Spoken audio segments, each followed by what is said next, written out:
Hi. Hi, Can you believe we're welcome. already on number three? We're Question on number number three. three. Question Can't three, even believe it. episode three. This is easy. This is so simple. It's- We're not, You guys have already got it. Yeah. yeah.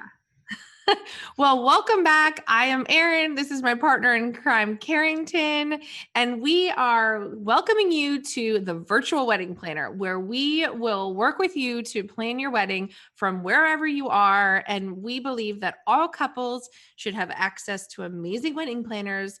Enter the two of us. Hi. It's not boastful at all.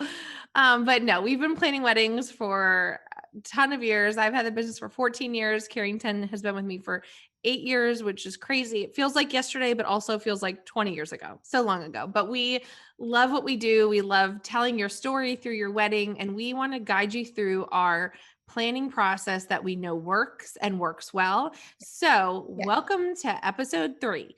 And episode 3 is going to cover all of the things wedding budget.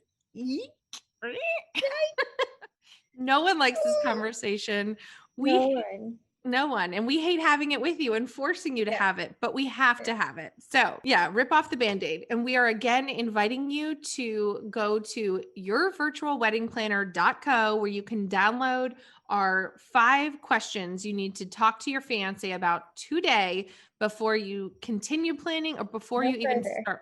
Yeah, don't go any Do further. not pass go. Do not collect $200. No, stop. That's it. So we are on question 3. So go ahead, pause this. If you're joining us on YouTube or wherever, hi. If you're listening to us on over your AirPods, hello. And here we go. So question number 3, and I'm going to let Carrington kick this one off. But the question is, who is financially contributing to your wedding? And I should say that again, we don't like forcing you to have these conversations, but this conversation cannot happen 2 months from now. It has to happen now. So, Carrington, I'm going to toss it over to you and let you explain how you tend to start working with your couples on breaking down their budget. Like you just said, the question, who is financially contributing to your wedding? Is it you guys? Is it your parents? Is it your in-laws? Is it whoever? And what are they contributing? Is it an arbitrary number? Is it a specific, this is the dollar amount? So these are questions that you have to answer, and it's awkward. But it's important to start up front with that so there's not hurt feelings or awkwardness or, oh my God, I've blown my budget on just my venue and I have nothing left. So even though it's awkward, get it over with. You'll feel so much better. You'll have a great grasp on the parameters of your wedding and what you're able to do. And it'll just relieve a lot of stress. So sit down with your fiance first, I would say, and just have the discussion between the two of you with, are we financially contributing to this wedding at all? If we're not, then let's sit down with our parents separately, I would say, and just talk about where everybody's comfortable. Because we never want budget's awkward no matter what, but we don't want it to become a source of, for lack of a better term, pain for anybody. We don't want to overstretch anybody. We don't want anybody to be in a bad position. We just want to have the frank conversation of, this is where we're comfortable. This is who all is contributing. And then sit down and kind of break it down. Like, again, with budget, we're going to go back to question 1. What are the goals? What do we want our guests to feel when they leave our wedding weekend? So how are we going to allocate our budget dollars the best way to meet those goals? So that's kind of where the conversations start. And then we sit down with a budget tracker, and if you're part of the virtual wedding planner, we give that to you.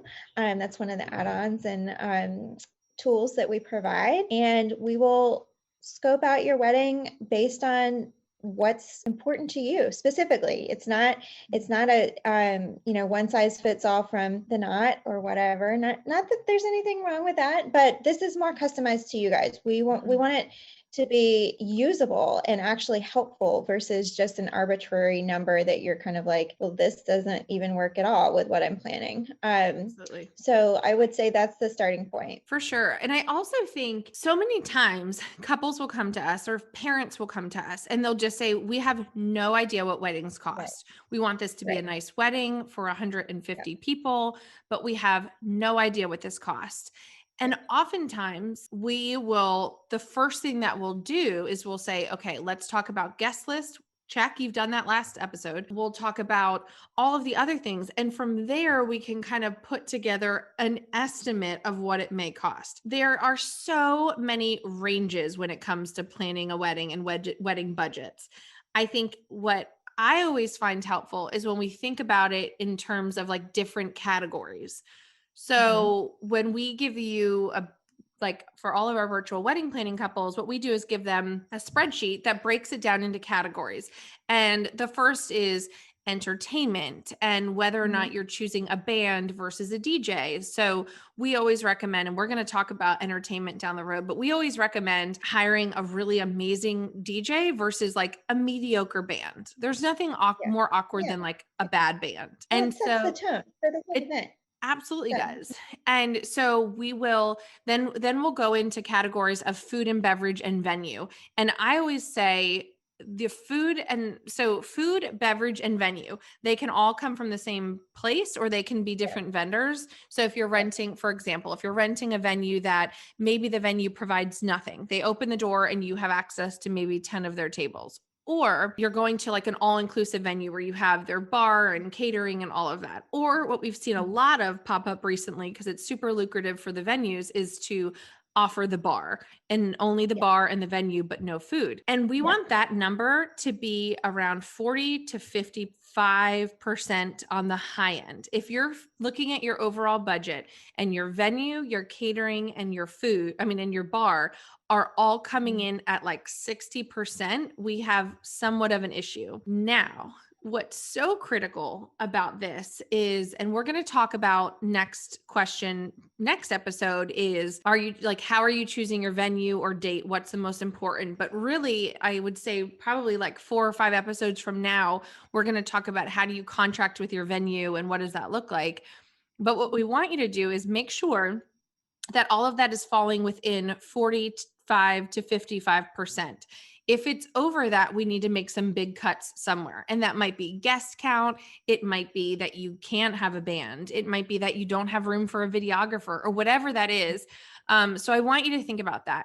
And then the other things can fall into place. So things like decor and rentals. And the one thing that we always want you to do is always have a 5 to 10% cushion, right, Carrington? Having a cushion, and maybe that's the part that you and your fiance are contributing or whatever it is, because the worst part of planning a wedding is like when we show you a great idea and you love it, but you just don't have any wiggle room because we've spent every single penny. And it's not, I shouldn't say it's the worst part. That seems ultra dramatic, but it adds tension. Yeah. And I remember when I was almost getting married 15 years, I chose the right guy, but our wedding planning was awful. I was the girl that literally planned their wedding and was like, I hate weddings. This is such a bad process. And now here I am. I'm making up for it every weekend.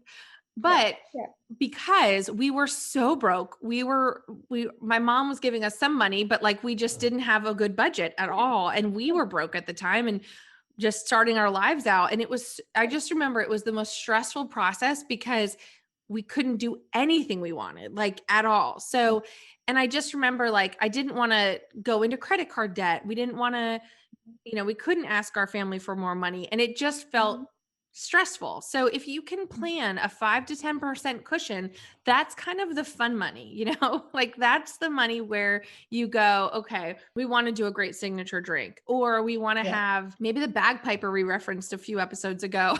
We want your groom wants it to happen, but we have that. Then we go, oh, wait, he can get his bagpiper because we have this cushion. So that to me is so important. And it's also like when you go to talk to all of your vendors, I want you to have a grasp of your budget in mind. Because if you go to the florist and you are, and again, we're going to dive all into this stuff, but if you go to the Yeah. florist, and especially if you're a member of our virtual wedding planning family, we'd really deep dive into all of this. If you go to the florist and you say, okay, these are all my ideas, and you show up with like your Pinterest boards and your design board and all that stuff, and you have shown them like $12,000 of flowers and your budget is $3,500 for florals, everyone's going to be disappointed. So I want you to communicate that budget to all of your vendors before. Now, it doesn't mean that you can't give big ideas, because that's where we pull inspiration from. Yeah. But I want you to have a realistic picture, right? Yeah. And then you don't want to, I mean, nobody wants to fall in love with something and then be told they can't have it. Nobody wants that. And the florist, just as an example, the florist doesn't want to do that to you either. And in most cases, if you're picking a great and creative venue or vendor, they're going to work within your budget and create something magical that works for you. That's what they should be doing. It's your creative team. Yeah, exactly. And you lean heavy on your creative team to take those wishes and those hopes and create something that makes sense within your budget, but also fulfills those wishes, and makes your heart happy. And we talked through, like Erin said, on the virtual wedding planner, we talk very much in depth about that and how to create a design plan that then enables your vendors to create that dream for you, and to fulfill those kind of wish list things. They may not be exactly what you have in this Pinterest picture, but they're versions that are applicable and true to you guys, and to the scope of your wedding. Absolutely. And I think, again, I think it's also like the guest list question, but I do think if you are someone that is worried about whether or not you have a large enough budget for your wedding, I think it's scarier to not know. And it's scarier to not really have a good grasp on it. I think it's kind of like when you're like worried to get bad news, or you're just like the unknown. And once you know, there's power and control over knowing your budget. And I think, and I think then when you go to choose your venue and all of your vendors, you're not over budget. Because gosh, Carrington, how many times How many times? and it breaks our heart. We have had so many couples reach out to us, and it's kind of part of why we are really shifting into this virtual wedding planning.